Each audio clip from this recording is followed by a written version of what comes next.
let's talk today about time mapping. So this is not the same as time management. This is what I think you need to do before you get to time management, because I find that most people don't really know what they're doing with their time until they actually sit down and are honest with themselves about it. So let me show you two activities that I think are really good for time mapping, and you can give them a try. So first of all, we're going to do the time budget. You make a budget for money, you should make a budget for time. Anybody know how many hours there are in a week? There are 168. That is how many hours there are in every week. And that is true no matter who you are. There are 168 hours in the week. The only exception to this is when we are time jumped forward or back, or that one moment. Actually, no, leap years don't work for that. Only when we hit the time changes, that's when you have that. Okay, so if there's 168 hours in your week, let's think about the things that you do with those, at least the easy and obvious ones. I like to start with sleep. How much sleep do you really get? How long are you, at least how long are you in bed? We could worry about the sleep factor later, but how long are you in bed for? So in my household, I am usually in bed by about 10 o'clock at night. I am usually up by about 5:30 in the morning. I know I might be a little crazy, but it works for me. So if I add up those hours, the 10 to 12 is 2, then 5 more, that's 7.5 hours every night. I probably get another extra hour in total from the days that I sleep in a little bit. I am almost never up much past 6 o'clock. So I think on average that would be fine. So let's see, 7 times 7 would be 49. And then 7 times half would be 3.5. So 49, 50, 51, 52. You'll notice that I am the doctorate in biology and I count on my fingers. Just whatever works, right? And then, so that would be 52.5. I said another approximate hour. So 53.5. And you know what? Let's round it up just that smidge and get to 54 hours of sleep. Okay. So then what are a couple other things that I can pretty easily sort of nail down? Well, I very much like to nail down my work time. So even though I am working from home, I do try to maintain at least a sort of minimum work period. And then the rest of it can be a little bit more fuzzy, where I am working from about 8:30 in the morning until about noon. I take a lunch break, and then I work from about 1 till about 4. And that is 5 days a week, depending. So it might be a little bit different depending on the days. On average, right this moment, so it's not like I don't work other times, but my designated create stuff hours is about 9 to 12 and 1 to 4, 5 days a week. So 9 to 12 would be 3 hours, 1 to 4, 2, 3, 4 is another 3 hours. That's 6 really good work hours, 5 days a week. That's 30 more hours. All right. Another easy one to sort of add up is food. And I will include food prep and food eating together. I don't actually eat breakfast. I do make myself a tea. I sometimes make myself a snack in the morning, so I might put in a half an hour in the morning. I take about an hour of lunch that includes creation of, eating, and recovering from. I don't consider that work time at this point. So that's an hour and a half total per day. And then I probably take about a half an hour to make dinner most nights, and then another half an hour to eat it. So we're talking about 2.5 hours per day. That is pretty consistently related to food. So again, I can do that. The multiplication on it, 2.5 times 7 is 14, 15, 16, 17. So let's call it 18 hours per week. This doesn't have to be perfect. Out of 168 hours, it's probably not going to be. And then I'm going to add in one more really sort of obvious one for me, which is workouts, because I am fairly dedicated to my running, and so I put in a particular amount of time on a regular basis. I also walk my dogs just about every day, so I can give you a good average of what I'm doing. So on a good day, I am probably putting in an hour and a half of kind of straight either running or walking with the dogs, if I do both things. So on Monday, it's probably an hour and a half. On Tuesday, it is probably an hour and a half. So we're up to 3. On Wednesday, I do something a little bit different because I socialize with my friends while I go running. And so that happens in the evening. So that is from 5 o'clock until about 8:30. So 5, 6, 7, 8. So that's 3, actually probably closer to 8:15. So 3 and a quarter. And the reason I did that is because I do also walk the dogs in the morning. So now we're at 4. So I had 3 hours, 4 hours. So I'm at 7. Because of that, I take Thursday morning a little bit more off, but I'll throw something a little extra in. So where was I? 7, 8. Fridays, I actually try to get an extra run in. So 8, 9, 10, 11. So we're talking about 11 hours a week. Saturdays and Sundays. Saturdays, I'm probably mostly just walking the dogs and maybe doing a little bit of strength work. So shoot, where was I? 11, 12, 13 and a half. And then if we add in some of the extraneous like stretching and strength work that I do, I will put that at 14 hours per week, which by the way is an average of 2 hours a day that I spend on my feet doing stuff. So I try to be healthy. I think it's good for me. Definitely good for my doggos. All right, so let's get a sense of where we're at this moment in time. So the total of the basics, so basics total here is, let's see, 5, 6, 7, 8, 9, 10 in the tens. So it's going to be at least 100 something. And then 8 plus 8 is 16. So I'm at 116. That's actually not a bad starting point. Now it does leave me with some amount of time that I still haven't accounted for without basics, and that time left is currently, let's see, 8 minus 6 is 52 hours. Okay. More things that I definitely do, but definitely don't take up quite as much time. I have, I suppose, what I would call a morning prep period where I am checking in on stuff, doing a couple basic things. Sometimes I take a shower, especially if I went running. It's probably an average of a half an hour per day. And so now we're at the point where I'll probably keep in the half hours. And so AM prep has 3.5. On Sundays, I am involved in my church services, and I am not just involved, I'm actually a major player in running the tech and doing things like that. I also spend some time each week working on music for the services in some manner.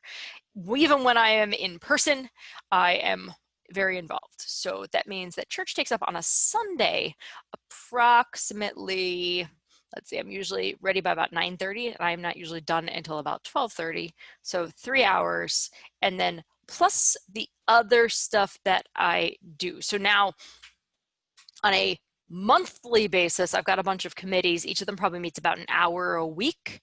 So we're probably talking between prep time, committee work on average, and the stuff that I do, about 5 hours in a given week go to church. So you can see as you start kind of nailing it down, it's like, where the hell did my time go? And why do I have so much of it left? It's one of the things I like about doing this, though, is it reminds me of where I am and what I'm supposed to be doing. All right, so now that I'm looking at this and thinking about it, let's talk about evenings, which are post-dinner essentially. So post-dinner periods of time. Typically we are done eating by about 6:30. We typically are on our ways to bed by about 9:30. Now that time is variable. Some of it gets thrown into church stuff and meetings and things like that.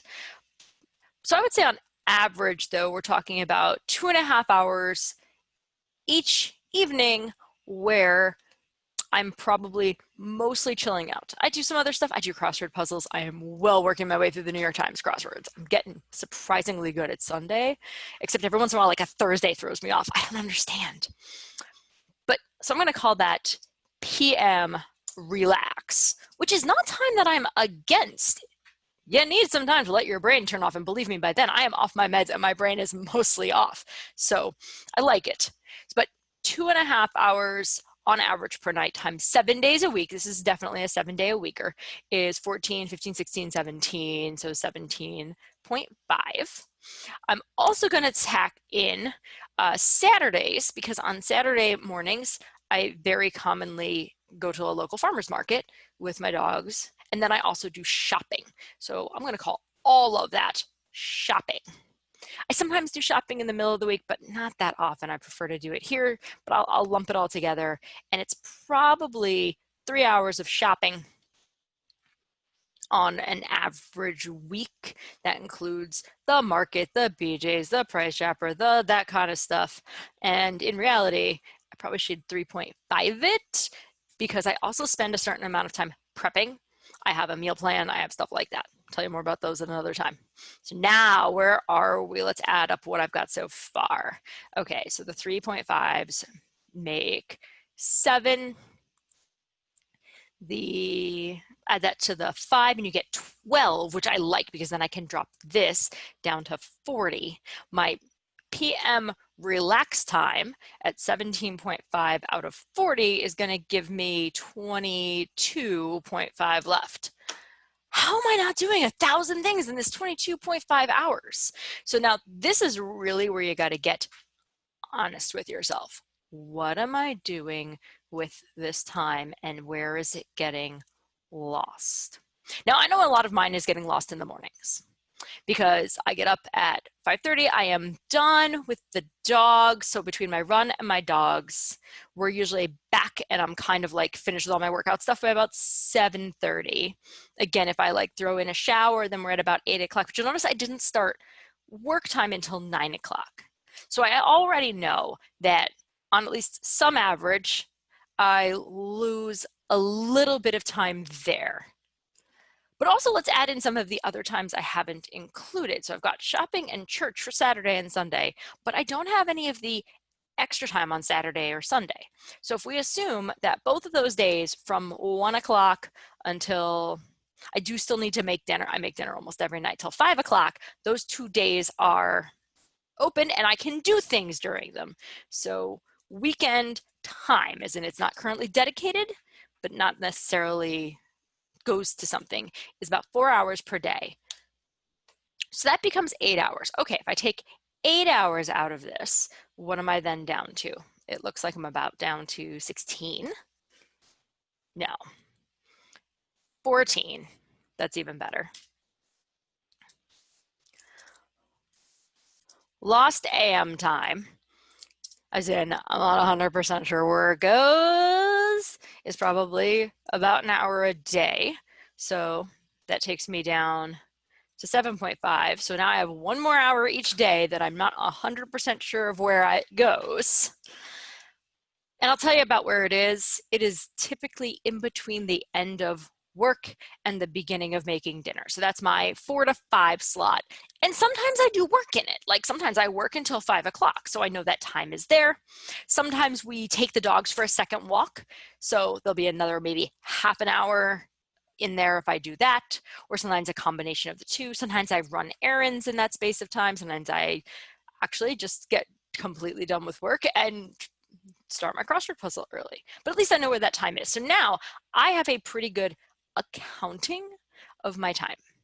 And that's what I think is the most important. And also I have an idea of where my time falls. So although these are not currently in a like schedule setup, I could make a schedule setup to get a pretty good sense of how something like, a week might look depending on what I'm doing. So if I was going to make a week's worth of time, I'd have to draw myself out some kind of junky looking schedule that had approximately 7 days across it. I don't know how you guys like to start. I typically like my calendars to start. You'll notice I did not do this evenly with Sunday. So usually I would say Sunday is my kind of starting point. And what I'm going to do here is I'm actually going to paint over more or less in color the different items so we can see them. So let's start with sleep. Oop. So we already noted that I sleep at night, so I can block off night. And actually, I'm going to start this calendar at the time I get up in the morning, not the actual like 12 a.m. thing. So I'm just going to block this whole thing off and call that nighttime. The next thing that we noted I do is I get up and I run and I take the dogs. So that takes me to a particular sort of approximate amount of time. And I believe what we decided was that that approximate amount of time was probably 7:30-ish. So that's about 7:30. I then have my let's get ready time. So that's kind of blocked off. That gets me to about 8. I've already discussed that between 8 and 9, I have what I would say is an important block of time because it's a not always allocated time. I'm going to make that in a bright color. And note that from 8 to 9, I might have extra time to do something I wouldn't normally do. And I should keep track of that. I then have my designated sort of work rest hours. And I do think those are important enough to maintain. So they would run from 9 o'clock until 4 o'clock, including lunch. So even when I don't like hang around for lunch, when you make your own lunch and then eat it, you don't have a whole lot of time left afterwards. So that'll go through about there. Then I have another, and this is again important, bit of random time. And it's not a lot. You'll notice my bits of random time are not very much. But between 4 and 5, I have just kind of a smidge of semi-undesignated time that if I really needed to find extra time for, I could do. Also notice that blocking off work time is important. So if you have other things, you need to block when you do stuff. And then from there, I know approximately what I do here. And also, I know that my evening time, my evening relax time is long enough that again, if I really needed to throw something in there and I didn't have meetings, sometimes I have meetings from like 6 to 7 or 6:30 to 7:30, but that would only be once, maybe twice a week at most, that sometimes I also have a block of time there. So this is time mapping. It gives you a sense of where your time really goes. Be honest with yourself when you do this. And then also gives you a sense of what blocks of time you might be using less efficiently. It also tells you if you're not blocking time effectively. So look back over your previous week, and if you have more uncertain blocks of time, then nail down ones. That's important because if you don't nail down some of that work time, especially when you're trying to get school things done at home, you might need to. And so it's important to do that and make sure that people know what you're doing. The people in my household are very aware that I work from approximately 9:12 and from 1 to 4, and that I'm not supposed to be bothered during that time, even if I happen to be sitting right around the corner. So those are the key important concepts. Anyway, I hope you give this activity a try and figure out where all of your time goes, and hopefully it is helpful to you.